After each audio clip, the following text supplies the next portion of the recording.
The question has been asked, where do ascended masters live? Are they here on the earth in different dimension?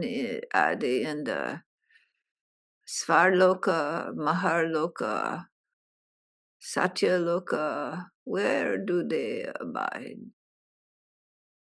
What are they? What is an ascended master? These are different guides of humanity, are they not? Ones who bring light and wisdom from other planes of existence that are not physical. Ascended masters are those enlightened beings, those beings of great wisdom who have left this physical body and now guide from another dimension and from a non-physical form, and may appear in different to people. Lord Krishna will appear to people and guide them. Shiva, the same. People have vision of Shiva, but people have visions of the Mother Mary. The Christ, the Jesus comes to different people, and different gurus and saints and prophets are seen and spoken with, though they do not exist any longer on the physical plane. What is this phenomena? So in certain circles, they have been called ascended masters, these beings of a higher frequency who come to people and guide them. Your own Baba comes in form to different people and guides them. They receive, perhaps you have received messages from Baba that are not on the physical plane. You received them before he left his body, and you receive them now that he is not in the physical plane. What is this? How is this? Where does he abide to give you messages? Where does Christ abide? Where does Shiva abide? Where does Kuan Yin abide? Where do all those higher forms which guide the human beings abide? They are not on this physical plane. There are those who are embodied masters, they are on this physical plane, but these forms come from a different realm, a different plane. They don't exist on this physical plane. The explanation is not simple, and yet it is the most simple. The infinite Brahma, you each and every day that you do the Guru Puja, you give the explanation to yourself. Parama Brahma, the infinite one, Parama Purusha, infinite consciousness, infinite beingness, is a substance, being, aware, conscious, a substance in which the whole milieu of creation abides. It abides within the cosmic mind. So you may say, you are you, and this person over here is themselves. The cat is a cat, the plant is a plant. They're all different. But in the deepest sense, they are the same. They are made of the infinite one. So when you say, where does that plant abide?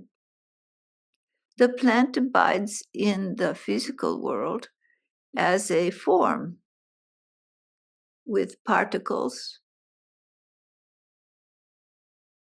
atomic structure, so on. cellular structure, but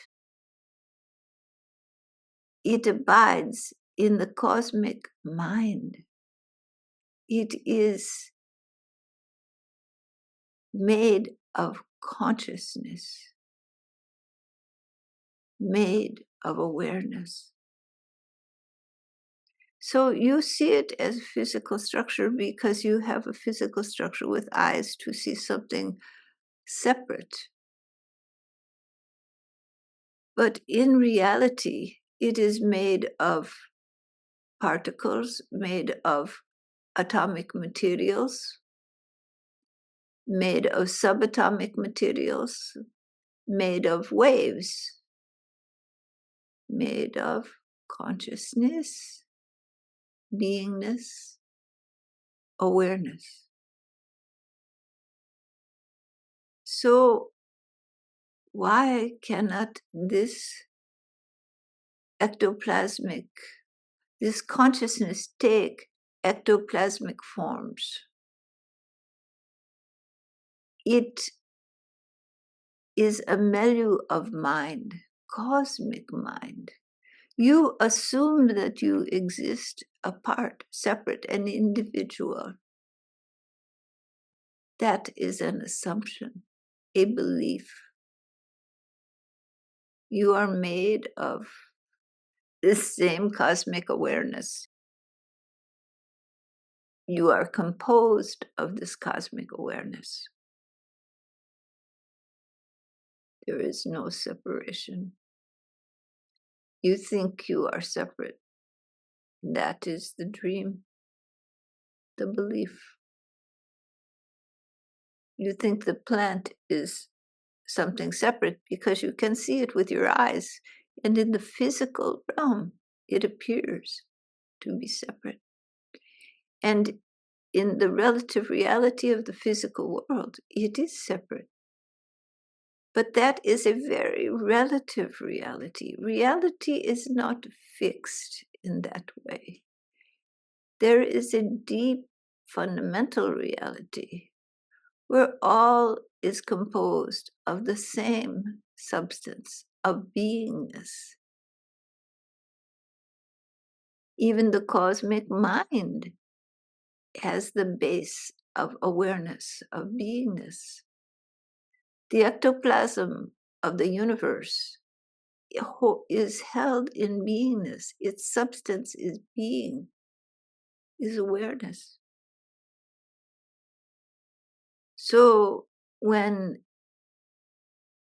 in the dream of creation, the dream figures come across a vision of someone they know to be of a higher status, of a great spiritual wisdom, then that great spiritual guide comes to them and talks to them.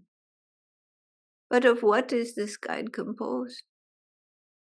Composed of the same cosmic existence, the same infinite existence, bleeding through to the physical world to impart in the mind, not in the physical world, but in the mind of a living being that becomes, through whatever experience, subtle for a moment, and then the form will appear, the form that embodies truth, wisdom, knowledge, and gives guidance from a higher plane of existence. But what really happens? Where does that form abide? The form is made out of the ectoplasm of the cosmic mind. It may abide in different loka. Generally, the guiding forms are composed of essence in Maharloka, but they're composed of knowledge, Jnanaloka. They're composed of bliss, Haranyamaya, Kosha, the bliss body. They're subtle. They have embodiment in all these realms, as you have, but you also have embodiment in the more solidified realms. So reality is a spectrum, like a spectrum of colors that goes on a scale. It has the color becomes denser and denser and denser until it reaches the physical realm. So the cosmic realm, there is no form. There is pure being. And it begins to gain light body in the Maharloka and in Svarloka. It gains subtle form. And in Purloka, it gains mental form, and Bhuvaraloka in physical form. So there are realms of form. That which does not exist in the physical realm continues to exist in the other realms until it unwinds from realm upon realm and exists in the cosmic mind, in the cosmic consciousness. It always exists, for there is nothing else. So the ascended masters are the impressions of form left in the ectoplasm at which the mind attunes to in subtler states of being, and therefore receives the wisdom from the higher realms. There is only one being. There is only one truth. There is only one essence, not many. Guru Brahma, Guru Vishnu, Guru Maheshwara, their Guru Param Brahma, only the one exists. So where does the one exist? Everywhere and nowhere. What is the form of the one? All forms. What is the name of the one? Whatever name you give. Whatever form you envision. The one will come and guide in that form. It is not that you create it. It abides in the universe, in the ectoplasm. A form existed in the physical world. The reflection of that form remains in the ectoplasm. And if the form has the vitality of awakenedness, it will have power in that ectoplasmic existence. It will embody. It will be accessible to living beings. Therefore, the masters become ascended. They are accessible to those on the physical plane, in their mental, in the ectoplasm of the mind, can form the form of that higher presence and receive the guidance of that higher presence. But what is that higher presence? It is the ectoplasmic image left in the cosmic mind of that which is eternal. the wisdom and guiding force of this universe, which is the very core of all that is. So to say these guides exist in one loka or another, one dimension or another, they exist in subtler dimensions. There are those that still have some shade of personal existence. And there are those that are forms of, from which there is only behind that form the cosmic being, cosmic existence.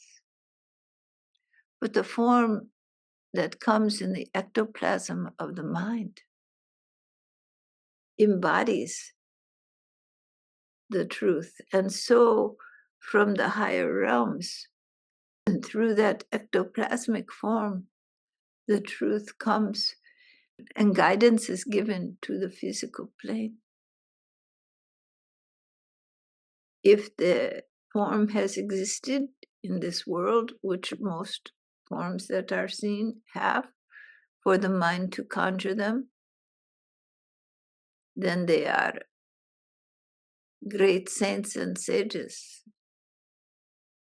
Do those saints and sages exist? Most certainly. But they are embodiments of the cosmic existence. Do you have any questions?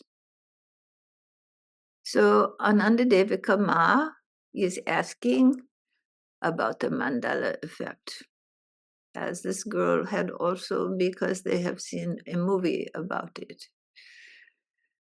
And they want to know, what is this phenomena where one person, not one person, but millions of people remember something different than other millions of people.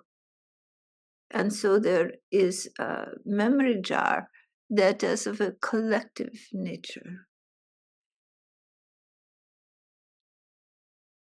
What is happening that it appears that the past is not the same for everyone. And it is not a unique memory problem of an individual mind, because it is collective of many, many, many minds will have the same recorded memory, different from another, or different from what is currently the knowledge. What has happened? What is this phenomena? How does it relate to our philosophy of yoga and meditation and the wisdom of the ancients? The answer is very simple. Parama Purusha, that infinite consciousness, beingness, is all that exists. The past and the future are dreams in the mind of the infinite. The present only is real. There are many dimensions, many stratums. The lokas are like posts, but within each one there are many stratums. The universe is multi-dimensional. So what exists in one time and place and person may not match what exists in another time, place, and person. These collective disharmonies of memory are because the lives lived are different. They are not the same. So many have one set of memories, but the current definitions do not match because the dimensional shift has slightly altered the creation. It is all a dream in the mind of the great dreamer.